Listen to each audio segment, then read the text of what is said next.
Halo guys, balik lagi di channel AO Movie. Di video kali ini, saya kembali melanjutkan rangkuman film dokumenter dinosaurus yang berjudul Prehistoric Planet Season 1 episode 4. Bagi yang belum nonton episode sebelumnya, linknya ada di deskripsi. Di episode kali ini, menceritakan tentang kehidupan para dinosaurus yang hidup di dunia es. Tanpa berlama-lama lagi, langsung aja kita masuk ke dalam alur ceritanya. Di ujung utara Amerika, si pemburu kecil Dromaeosaurus berhasil hidup selama hampir 3 bulan dalam keadaan nyaris gelap total. Dia punya mantel bulu yang menghasilkan panas untuk tubuhnya dan harus dia pertahankan sebisa mungkin. Tantangan bagi semua dinosaurus di garis lintang nan dingin ini. Selagi dia bergerak dengan cepat di permukaan salju, dia mengecek beberapa tempat di mana dia pernah temukan makanan. Di dunia es ini, peluang sekecil apapun tak boleh diabaikan. Dan untuk berhasil, seperti biasa, dibutuhkan timing yang tepat. Saat matahari terbit untuk pertama kalinya setelah hampir 3 bulan, semua binatang harus bersiap untuk memanfaatkan sinar matahari dan hari-hari lebih hangat yang akan tiba. Para Dromaeosaurus kecil harus bekerja sama jika mereka ingin memburu mangsa yang lebih besar. Dan datanglah peluang pertama mereka di musim ini, yaitu sekawanan Hadrosaurus. Para dinosaurus berparuh bebek ini selalu lewat sini setiap tahun. Pengembara yang mencari vegetasi segar yang didatangkan oleh musim semi. Ada sungai di depan yang harus diseberangi oleh kawanan itu. Dan para Dromaeosaurus tahu bahwa ada beberapa dari mereka yang tak akan berhasil menyeberang. Kawanan itu harus melewati air yang dalam dan mengalir kencang ini.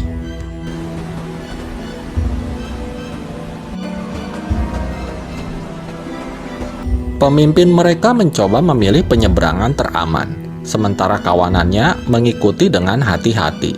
Salah menempatkan kaki bisa berujung kehilangan nyawa. Dan kemacetan ini memberi peluang bagi para Dromaeosaurus. Sasaran mereka adalah Hadrosaurus muda. Kawanan itu mulai panik. Penyeberangan yang harusnya tertib menjadi kacau.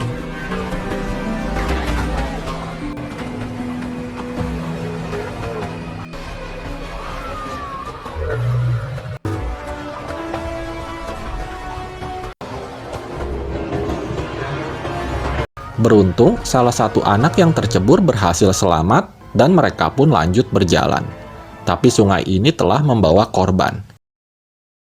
Di hilir, saat sungai melebar dan mulai melambat, sungainya mulai mengeluarkan banyak lumpur dan rangkaian pulau bermunculan. Sekumpulan Ornithomimus jantan bersiap untuk momen terpenting di tahun mereka.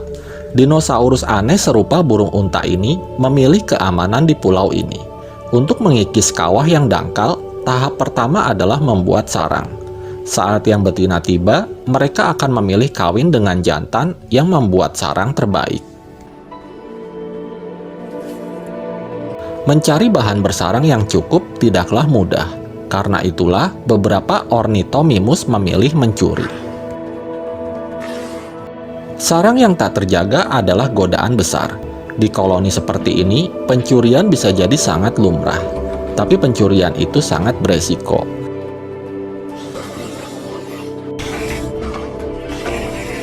Bagi Ornithomimus, pulau sungai ini memberi suaka bagi telur dan anak mereka saat menetas.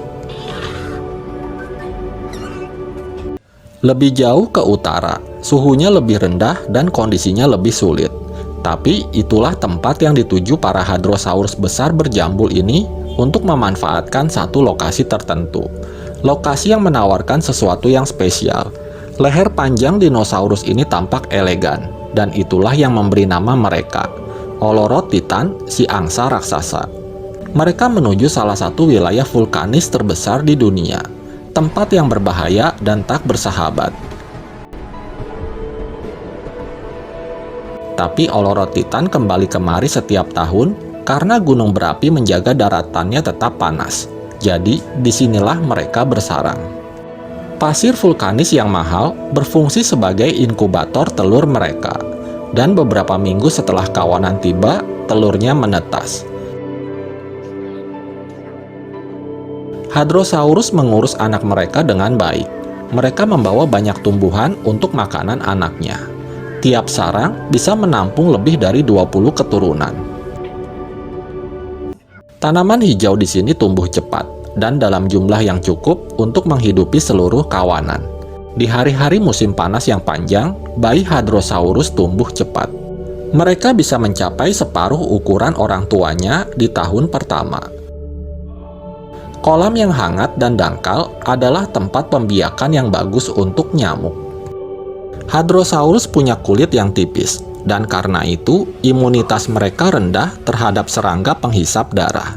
Iritasi terus-menerus membuat sulit untuk makan dan mereka jadi amat melemah. Dan para bayi bisa kehilangan darah secara signifikan. Akhirnya, kawanan itu terpaksa pindah untuk menghindari wabah tersebut. Jika yang muda tak bisa mengikuti, ibu mereka harus meninggalkannya. Dari ratusan bayi Hadrosaurus yang lahir, hanya 1 dari 10 yang selamat. Tapi yang selamat punya peluang bagus untuk mencapai kedewasaan. Dengan bersarang di lembah vulkanis ini, orang tua memberi anaknya awal kehidupan yang terbaik. Meski musim panas kutub yang singkat dan hangat memberi banyak manfaat, itu juga bisa mendatangkan bahaya. Udara hangat meningkat dan mengandung muatan listrik. Hal itu mendatangkan badai petir yang cukup sering dan ganas. Banyak binatang kabur dari kobaran api, tapi bagi beberapa hewan, bencana mendatangkan kesempatan. Dinosaurus sepanjang 183 cm ini, seekor Troodontit, adalah salah satu anggota kecil dari grup Theropoda. Mata besarnya memberi penglihatan tajam, bahkan di tengah asap tebal. Dan untuk ukurannya, otaknya salah satu yang terbesar di planet ini. Dia pemburu terpintar, mudah beradaptasi, dan paling sukses di Arktik. Di ujung kobaran api, Troodontit berkumpul untuk memangsa binatang yang kabur dari kebakaran.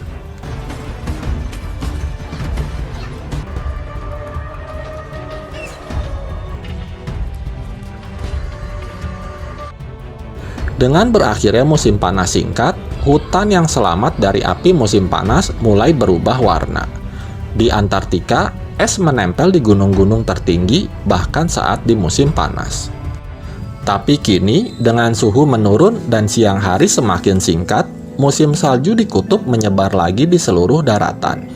Para binatang harus bersiap untuk menghadapinya. Belahan bumi selatan punya spesies dinosaurus tersendiri.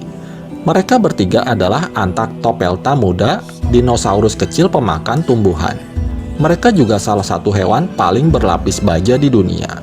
Di ujung selatan ini, tanaman yang jadi makanan utama mereka sudah tak tumbuh berbulan-bulan.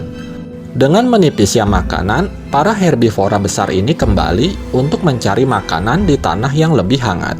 Mencari wilayah yang cocok bisa membawa binatang jauh dari tempat kehidupan mereka dimulai. Wilayah yang bagus harus punya tempat berteduh, seperti goa misalnya. Bahkan di bulan-bulan terdingin, suhu di kebanyakan goa jarang berubah. Tapi mereka bukan yang pertama yang tertarik dengan tempat ini. Goa ini bersinar. Ini adalah umpan kecil larva agas jamur yang menghasilkan cahaya untuk mengundang serangga mangsanya. Ini tempat yang sempurna bagi Antarctopelta untuk kabur dari cuaca terburuk musim salju. Dia akan aman di bawah cahaya bintang-bintang aneh ini, sementara di luar salju mulai turun. Di bulan-bulan terdingin, ujung utara Arktik bisa membeku, menjadi negeri ajaib musim salju yang spektakuler. Tidak semua dinosaurus memilih untuk pergi atau mencari perlindungan. Yang terbesar punya kekuatan untuk bertahan. Pachyrhinosaurus, herbivora seberat 2 ton dengan kepala berlapis baja. Mereka mencari tempat berteduh di hutan. Masa kawin musim gugur berakhir, tapi jantan yang tak begitu dominan masih mencoba menaikkan kasta sosialnya. Para jantan yang bertarung tak punya banyak waktu untuk makan atau istirahat. Dengan langkanya makanan, sulit untuk mengembalikan kekuatan dan butuh waktu lama untuk menyembuhkan cedera.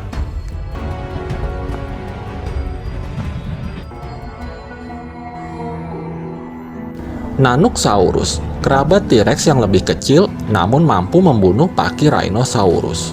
Di kondisi seperti ini, pertarungan tidak selalu diselesaikan dengan kejutan, tetapi dengan strategi. Di antara pepohonan, sulit bagi kawanan untuk tetap berkumpul. Kawanan yang gelisah ini mundur secara taktis ke dataran terbuka, namun para Nanooksaurus terus mengikuti mereka. Di luar sini, kawanan lebih mudah berkumpul dan membentuk dinding dengan kepala keras dan otot mereka. Kawanan ini akan tetap aman selama mereka bersama-sama. Tapi, Nanooksaurus tetap menunggu celah dan sesekali menguji ketahanan mereka. Ketika kawanan ini berlarian, para predator punya peluang. Saat pengejaran berlangsung, satu yang kelelahan tak bisa mengikuti yang lainnya. Akhirnya, dia pun hanya bisa berputar dan menghadapi penyerangnya. Satu Pachyrhinosaurus telah kalah, dan film pun berakhir. Di episode terakhir berikutnya, kita akan melihat kehidupan para dinosaurus yang hidup di hutan rimba. Terima kasih sudah menonton video ini, dan sampai jumpa di alur cerita film berikutnya.